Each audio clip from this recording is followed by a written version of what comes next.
So Queen of the Supermarket, somebody mentioned that they want me to talk about what I like about the lyrics, which is not the primary thing about it, but I will bring up the lyrics because I know people think they're corny, and we'll get to that in a second. But I want to talk about this song because it seems to get so much hate, and I don't just like disagree with the hate. I love it. It's like one of my favorite songs. It is so beautiful. The music is gorgeous. The melody is like na na na na na na na na na na. My grandmother would love that song. Just it just sounds beautiful to me. And I love Bruce's voice on it, and I love Nils' voice on it. I've always really loved Nils' backgrounds on The Rising, the song The Rising, and Dream of Life. And I think it really highlights his voice, which is a very cool, unique voice. And I think he outdid himself on Queen of the Supermarket. And I just think it's a gorgeous song that's put together. You know, it's not a throwaway.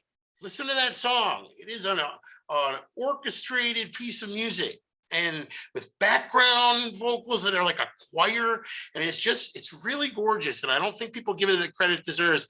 And I guess the main reason they don't give it the credit it deserves is, like the person on Twitter today said, they think that the lyrics are bad. He said bad, it's a bad song, or they're corny. To that, I got a few things to say. You know, if you really think that Queen of the Supermarket is bad or corny, you've probably never fallen in love with a strange girl in a supermarket or in some other public square, some other public place, a Bruce Springsteen. I fell in love with a girl at a Bruce Springsteen show, and I never saw her again after that night. And I've fallen in love in a grocery store time and time again, walking down the aisle. I know that, you know, I Want to Marry You is a similar type lyric. The lyrics of that song, I know people are going to say, oh, well, that's a way better song. I don't know if it's a way better song. I think they're very similar. They're different, but they're similar. And it's a fantasy. It's a love at first sight. I really, really love Queen of the Supermarket, especially the lyrics, even the lyrics, especially the lyrics. And you know, I don't think they're corny at all. But if you want to talk about corny lyrics, let's talk about some of the biggest songs of all time. Let's talk about Obla Di, Obla Da, Life Goes On, Ra, La La La La, Life Goes On. You know, it doesn't have to always be poetry.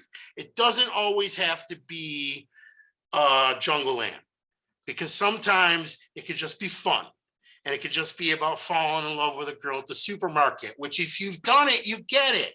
And again, these lyrics, which you might find corny, I don't think they're corny, but you might find corny, they're layered on just a beautiful, beautiful piece of music that's just so done so well. So many different voices on that song.